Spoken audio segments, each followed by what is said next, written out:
사실 많은 사람들이 인지하고 있지는 못하지만 오늘은 성령 강림 주일입니다.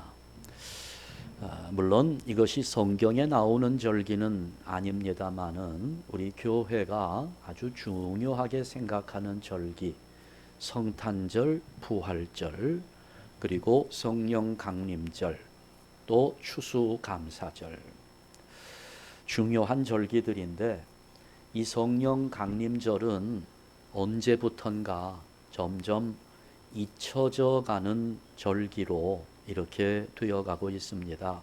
이 참 안타까운 일입니다마는 성령께서 오순절 마가의 다락방에 제자들에게 충만하게 임했던 사건을 우리가 기억하면서 그 오순절에 일어났던 그 큰 은혜의 역사, 그것을 우리가 성령 강림 주일로 이렇게 지켜왔는데요. 이 역사가 흘러가면서 이제는 많이 잊혀져 버리고 있습니다. 그러나 여러분, 성령께서 제자들에게 임하셨던 그 사건은 우리에게 너무나 중요한 내용들을 가르쳐 주고 있습니다. 얼마나 중요한지 모릅니다. 이 제자들의 모습을 보면 때로는 훌륭해 보였다가 때로는 한심해 보일 때도 참 많았습니다. 특히 이 성경에 보면 예수님과 함께 하지 않을 때 이 제자들의 모습이 어떠했는지를 몇 군데서 보여주고 있는데요. 한 번은 우리가 잘 알고 있는 사건, 예수님께서 오병이어를 가지고 5,000명을 먹이셨습니다. 그리고도 12바구니가 남게 되는 큰 기적을 행하셨습니다. 그랬더니 사람들이 예수님의 그 기적을 경험하면서 다들 집에 갈 생각을 하지 않는 거예요. 그럴 만도 하죠. 저도 아마 그랬을 것 같아요.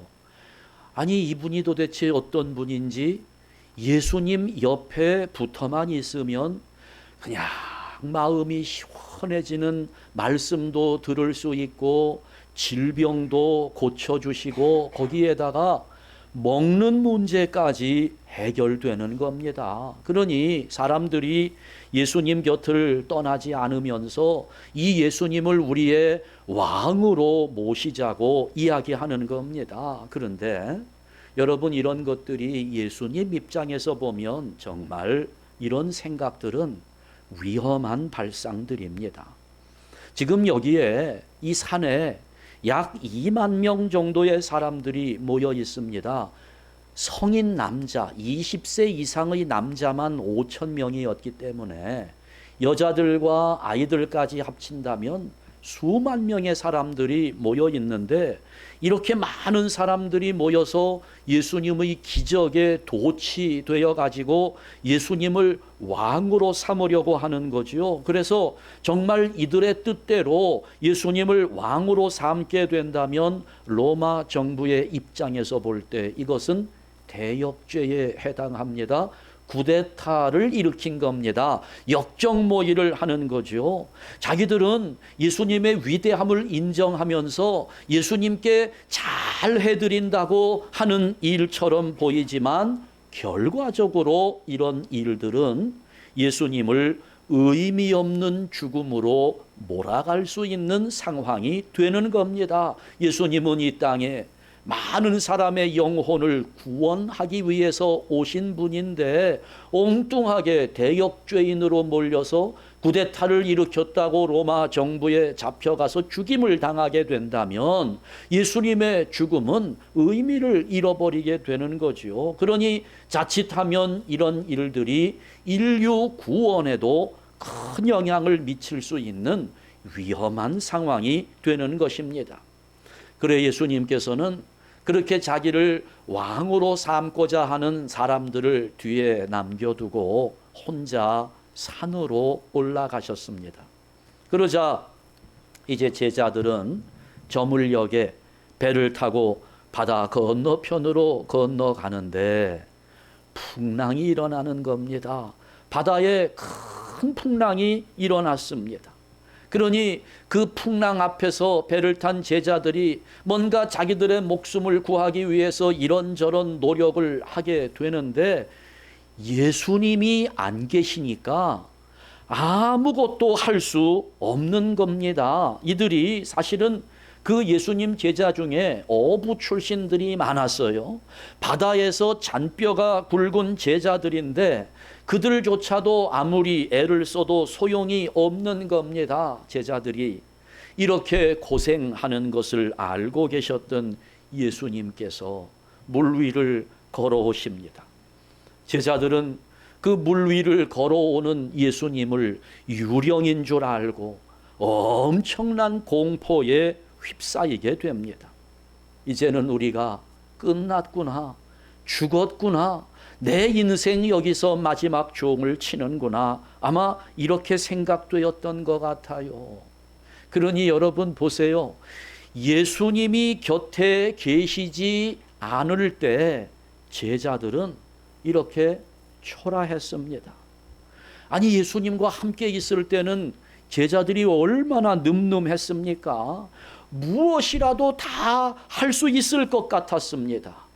병자들도 치료해주고 귀신들도 내쫓고 심지어 죽은 사람도 살아나고 이러면서 이 제자들의 마음은 한껏 부풀었을 겁니다. 예수님 곁에 있으니까 안 되는 게 없어요. 못하는 것이 없습니다. 다 되는 겁니다. 그러나 예수님 곁을 떠나니까, 예수님이 곁에 계시지 않으니까 이 제자들은 풍랑 앞에서 아무것도 할 수 없는 초라한 모습으로 있을 수밖에 없는 겁니다. 그리고 또 한 번 이 제자들이 예수님 곁을 떠난 적이 있습니다. 예수님 십자가 사건을 전후해서 제자들은 예수님을 버리고 뿔뿔이 흩어지게 됩니다. 심지어는 수제자였던 베드로조차도 예수님을 3번씩이나 모른다고 부인하는 일을 저지릅니다. 더더군다나 예수님이 십자가에 달려 돌아가시고 나니까 이 제자들이 얼마나 마음속에 두려움이 채워지는지 모두 다 한 곳에 모여 숨어 있었습니다. 그 두려움에 작아질 대로 작아진 정말 초라한 모습입니다. 여기에 예수님의 무덤을 먼저 찾아갔던 여인들이 예수님 부활하셨다고, 예수님 부활하신 소식을 그들에게 전해 주었지요. 제자들은 깜짝 놀랐습니다. 자기들에게는 정말 기쁜 소식을 전해 받은 것인데도 이게 예수님이 당장 내 옆에 계시지를 않으니까 도대체 주님의 부활 앞에서 우리들이 뭘 해야 되는지, 어디로 가야 되는지를 알 수 없는 겁니다. 예수님이 옆에 안 계시니까, 예수님의 곁을 떠나버린 그 제자들은 예수님이 부활하셨다는 소식을 들었으면서도, 그것을 알면서도 자기들이 뭘 해야 되는지를 모르는 정말 무능하기 짝이 없는 그런 모습을 보여줍니다. 그런데 그랬던 제자들이 완전히 달라집니다. 계집종 앞에서조차 나는 예수님을 알지 못한다고 두려움에 부인했던 베드로만 보더라도 여러분 갑자기 담대한 사람으로 변화됩니다. 대제사장 앞에서 그 협박을 받게 되지요. 40년 동안 걸어보지도 못했던 안전뱅이 성전 미문에서 일으켰던 사건이 한간에 소문이 나면서 문제가 되니 대제사장 서기관들이 베드로와 요한을 붙잡아 갔습니다. 그들을 신문합니다. 그리고 협박해요. 너희가 다시는 이 이름을 사람들에게 전해주지 말라고 협박을 합니다. 계집종 앞에서 두려워서 예수님을 모른다고 두려워했던 베드로가 그 대제사장 앞에서 그 자리가 어떤 자리라고 뭐라고 대답합니까? 내가 보고 들은 것을 말하지 아니할 수 없다고 대답합니다. 다 담대해진 것이지요. 제자들이 완전히 변했습니다. 그렇게 달라진 시점이 마가의 다락방에서 성령 강림을 경험한 오순절 날이었습니다. 그러니까 오순절 사건 이전과 오순절 사건 이후의 제자들 모습은 완전히 달라진 겁니다. 그래서 그날의 사건을 누가는 이렇게 기록하고 있지요.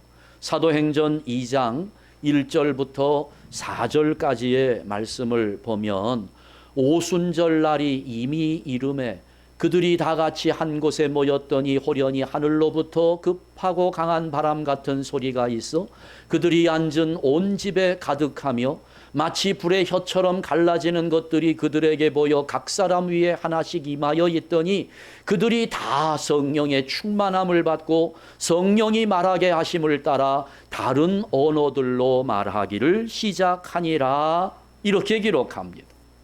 자, 오순절 마가의 다락방에서 제자들에게 이런 사건을 경험시켰습니다.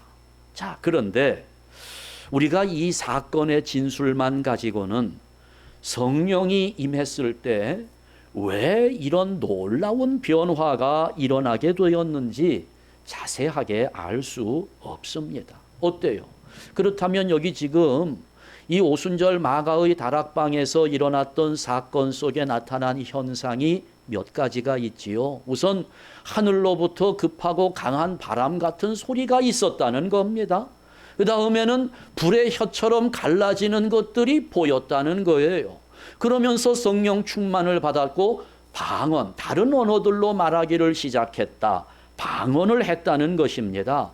이 세 가지 현상이 나타났어요. 그러면 오늘 우리가 성령 충만을 경험한다고 하는 것, 오늘 이런 현상이 우리에게 있으면 우리를 변화시키는 성령 충만의 역사가 일어나는 것일까? 여러분 하나씩 놓고 생각해 보죠. 어느 날 갑자기 하늘로부터 급하고 강한 바람 같은 소리가 휙 하고 나한테 들렸다면 그러면 여러분 그것이 성령 충만하게 내가 임했고 거기에서 내가 변화된 것이라고 말할 수 있을까요?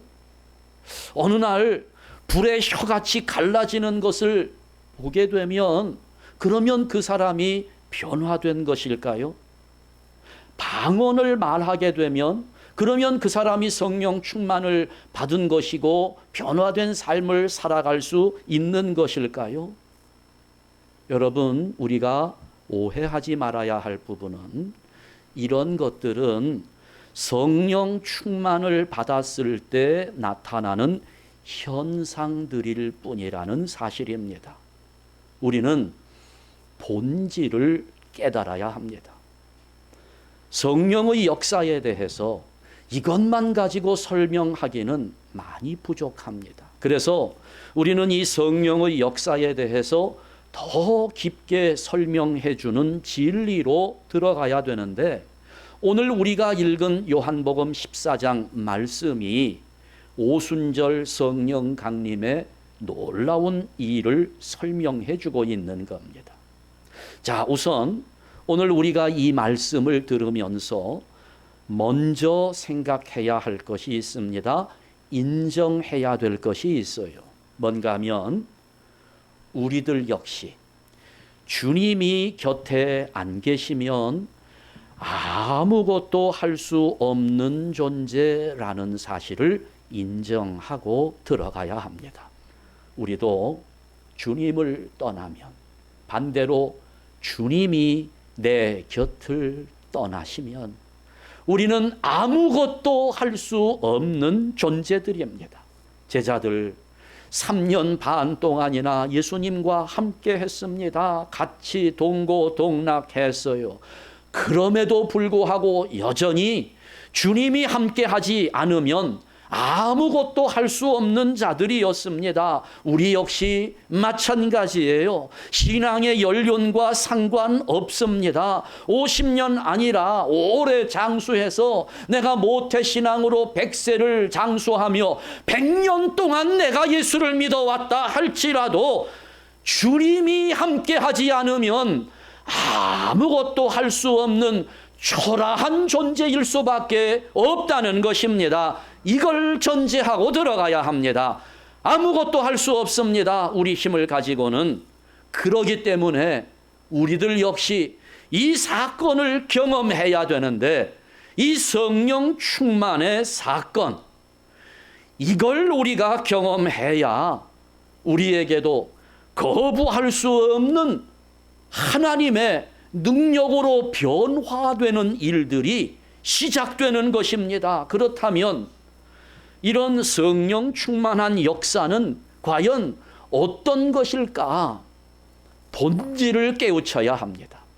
자, 첫 번째, 먼저 이 제자들의 경험을 보게 되는데, 이 제자들의 경험은 공동체적 경험이었다는 것을 알아야 합니다.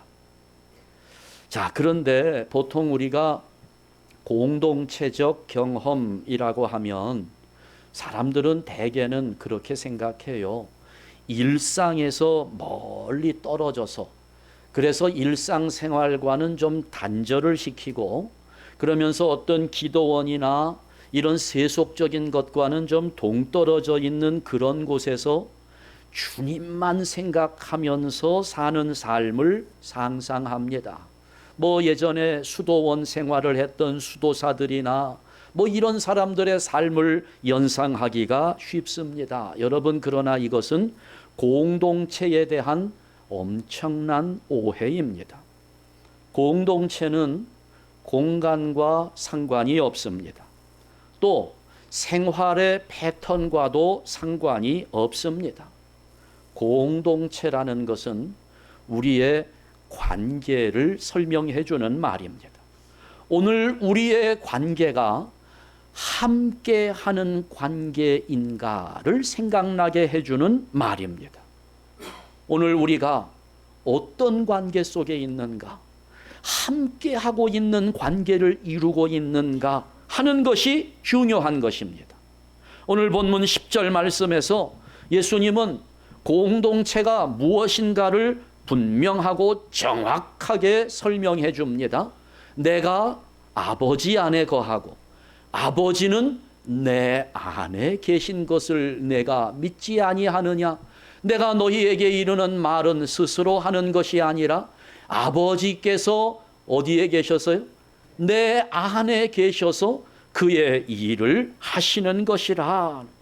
그러니까 성자 하나님이 성부 하나님 안에 계시고 아버지 하나님이 아들 하나님 안에 계시는 그것이 공동체라는 겁니다. 어떤 특별한 장소에 가는 것이 아니라, 어떠한 특별한 일들을 하는 것이 아니라, 어디에 있든지 무엇을 하든지 너는 내 안에 나는 내 안에 이렇게 함께하는 관계가, 이것이 공동체라는 겁니다. 지금 아버지 하나님과 아들 하나님이 얼마나 어느 정도로 하나가 되었는지, 지금 제자들에게 예수님은 내가 하고 있는 이 말도 내가 하는 말이 아니다. 내 안에서 아버지께서 그 일을 행하시는 것이다 라고 말씀하고 있습니다. 이것이 공동체라는 겁니다. 다시 말씀드려요. 장소가 중요하지 않습니다. 어떤 시설, 뭐 어떤 프로그램, 어떤 그런 것들이 공동체를 경험하게 하는 거 아닙니다. 더더군다나 생활하는 양식이 무슨 수도원식으로 그렇게 생활을 해야 공동체를 경험하는 것도 아닙니다. 공동체는 철저하게 관계 속에 이루어지는 것입니다. 우리의 관계를 말하는 거예요. 내가 네 안에, 네가 내 안에 있는 것, 그걸 우리가 느끼면서 경험하면서 그 관계를 누리면서 사는 것, 이것이 우리는 공동체라는 말로 표현하는 것입니다. 그런데 이 공동체의 비밀이 성부 하나님과 성자 예수님의 공동체만으로 제한되는 것은 아니라는 겁니다. 20절 말씀을 보니까 예수님께서 이렇게 말씀하시잖아요. 그날에는 내가 아버지 안에. 이미 그러니까 아버지와 아들 하나님은 공동체가 되어 있는 겁니다. 그런데 그날에는 너희가 내 안에, 내가 너희 안에 있는 것을 너희가 알리라 말씀하고 있습니다. 언제요? 그날이 되면 내가 아버지 안에 있는 것 같이, 여기 지금 너희는 제자들을 1차적으로 의미하지만 지금 우리 눈에는 우리들을 의미하는 것으로도 볼 수 있어요. 너희가 내 안에, 우리가 예수님 안에, 예수님이 우리 안에 계시겠다는 것입니다. 그렇게 공동체를 이룰 것이라는 말씀이에요. 예수님과 우리가 공동체를 이룬다. 하나님과 내가 공동체를 이루게 된다는 것입니다. 여러분, 이것은 어느 누구도 부인할 수 없는 예수 그리스도의 말씀입니다. 그러면 언제 그렇게 되느냐고요? 언제? 그날입니다. 그날이 언제인데요? 그날이 언제입니까? 오순절을 말하는 겁니다. 사도행전 2장에서 말하고 있는 오순절을 의미하는 겁니다. 성령께서 강림하셔서 제자들을 충만하게 하셨던 그날을 예수님은 이미 요한복음 14장에서 말씀해 놓으신 겁니다. 그날이 되면 나를 따르는 너희들 안에 내가 들어가고 내 안에 너희들이 들어오고 우리 모두는 공동체를 이루게 될 것이라는 말씀을 하고 있어요. 우리가 이걸 확실하게 알아야 합니다. 여기에 변화의 비밀이 들어있기 때문입니다. 여러분 보세요. 지금 이 날을 경험한 제자들, 그날에는 했는데 그 날을 경험한 이 제자들 한번 보세요. 오히려 예전에 주님이 함께 곁에 있을 때보다 더 능력이 충만해졌습니다. 그때보다 더 용기 있는 사람들이 되었고 더 견고하게 흔들림이 없게 되었습니다. 이게 어떻게 된 일일까? 오늘 본문 16절부터 18절까지의 말씀을 보니까, 자, 우리 한번 다 같이 읽습니다. 내가 아버지께 구하겠으니 그가 또 다른 보혜사를 너희에게 주사 영원토록 너희와 함께 있게 하리니 그는 진리의 영이라. 세상은 능히 그를 받지 못하나니 이는 그를 보지도 못하고 알지도 못함이라. 그러나 너희는 그를 아나니 그는 너희와 함께 거하심이요 또 너희 속에 계시겠음이라. 내가 너희를 고아와 같이 버려두지 아니하고 너희에게로 오리라. 아멘. 여러분, 여기에 비밀이 있어요. 부활하시고 승천하신 우리 주님께서 제자들을 그냥 떠나가시면서 고아들처럼 내버려두지 않으시고 어떻게 하신다고요? 이제는 제자들 안에 영으로 찾아오신 것입니다. 전에는 어땠는데요? 전에는 제자들 곁에 계셨는데 지금은 영으로 제자들 속 안으로 아예 들어오신 겁니다. 이전보다 더 가깝게 된 것입니다. 뭐가 달라졌나요? 그때도 함께 하셨고 지금도 함께 하십니다. 그런데 달라졌습니다. 함께 하심이 달라졌어요. 그때는 곁에서 함께 하셨습니다. 지금은 안에서 함께 하시며 공동체를 이루신 겁니다. 지금 제자들은 이걸 경험하고 있는 거예요. 오순절 마가의 다락방에서 성령이 충만하게 임하는 그 사건 속에 주님이 나와 함께 하시며 우리가 지금 주님과 공동체를 이루고 있다는 사실을 경험하고 있는 겁니다. 이전에는 곁에 계시던 주님께서 지금은 아예 이 안으로 들어와 버렸습니다. 주님과 제자들은 하나가 된 겁니다. 공동체를 이룬 겁니다.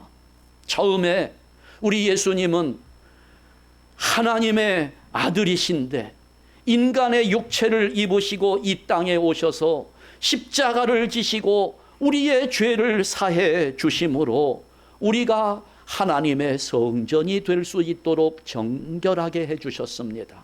우리 곁에서 그렇게 해주셨습니다.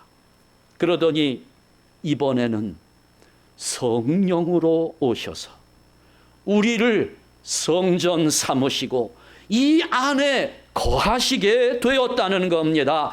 그런 공동체의 경험이 제자들을 변화시킨 것입니다.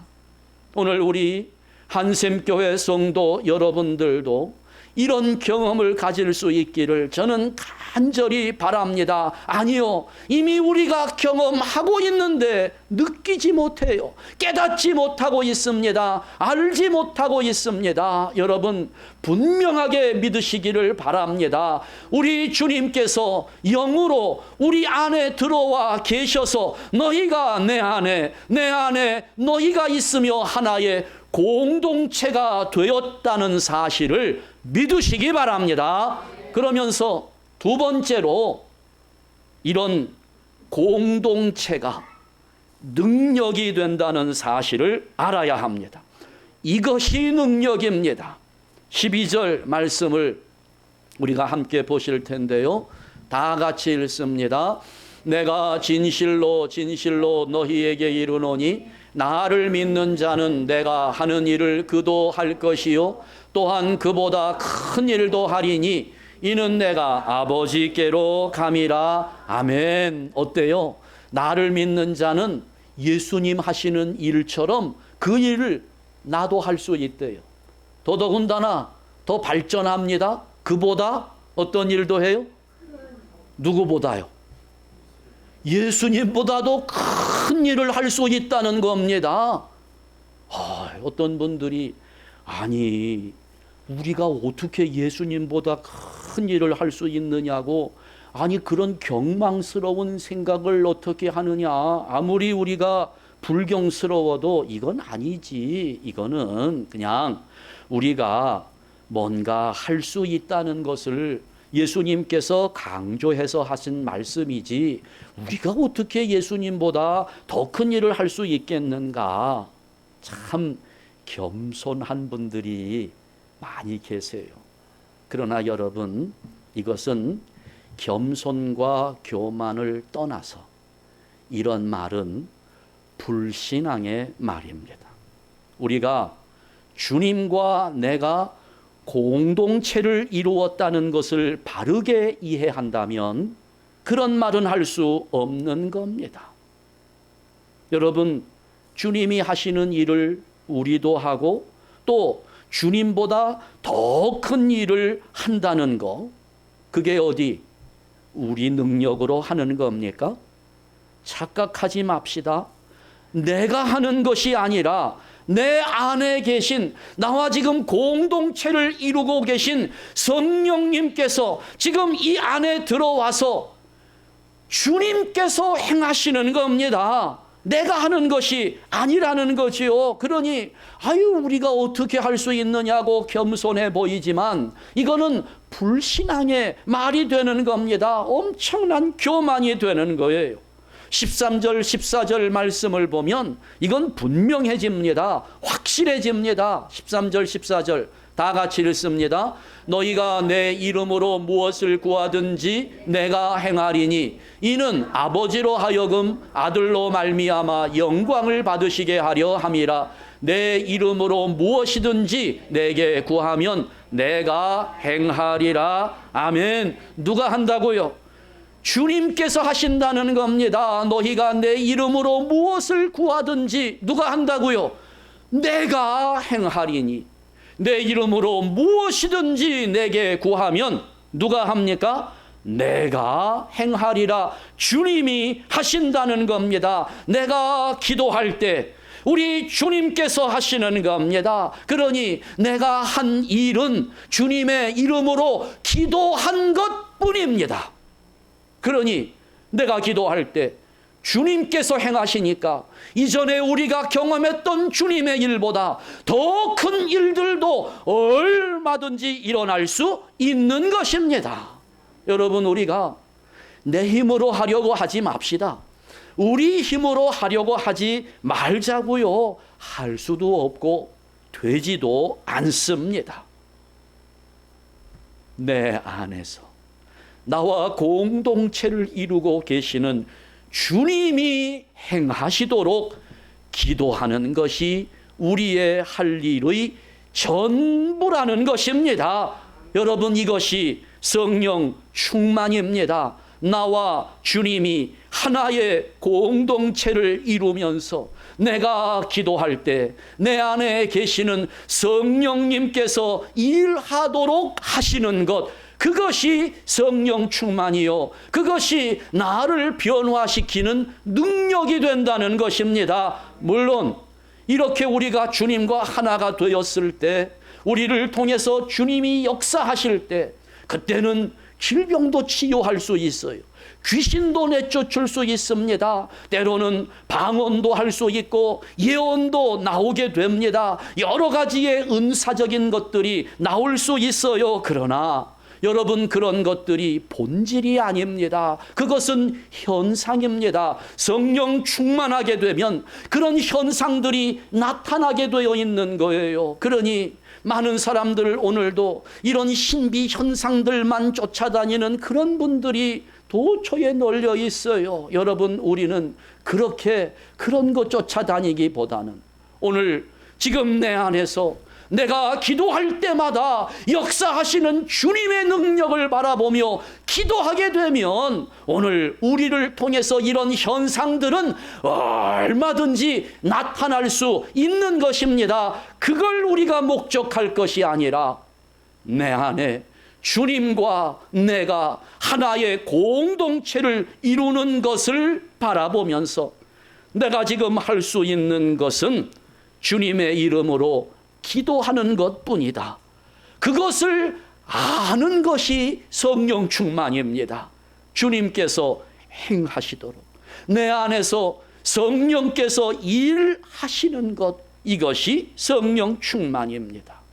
여러분, 우리가 예수님을 믿고 하나님의 부르심에 응답한다면 성령님께서 우리 안에 생수의 강물이 흘러 넘치도록 그렇게 활동하신다는 사실을 확실하게 믿으면서 내가 할 수 있는 유일한 한 가지, 깨어 기도하기를 힘쓰는 성도들 되시기를 주님의 이름으로 축원합니다. 기도하겠습니다. 하나님 아버지, 오순절 마가의 다락방에서 임했던 성령 충만의 사건이 오늘 우리에게 주어지는 사건이기를 원합니다. 아버지 하나님이여, 그러나 생각해 보니 이미 우리 안에 이루어진 사건임에도 불구하고 우리는 그동안 깨닫지 못했습니다. 염두에 두지 않았습니다. 아버지여, 그러나 이제 예수님께서 우리에게 주신 이 말씀을 통하여 오순절 마가의 다락방의 성령 충만 사건은 오늘 나에게 일어난 사건임을 깨닫게 해 주셨나이다. 아버지여, 이제는 내 안에 주님이 거하시고 주님 안에 내가 거하는 하나의 공동체가 되었음을 알게 하여 주셨으니, 또한 이렇게 공동체를 이루고 있는 것이 성령 충만의 능력임을 깨닫게 하여 주셨으니, 아버지여, 이제는 내 안에서 성령께서 일하시도록 주님께서 행하시도록 기도하는 것이 내가 할 수 있는 유일한 길임을 깨닫게 하여 주시사, 자나 깨나 우리가 이렇게 기도하는 일에 힘쓰며 살아가는 성령 충만의 믿음의 승리자들이 되게 하여 주시옵소서. 예수 그리스도의 이름으로 기도하옵나이다. 아멘.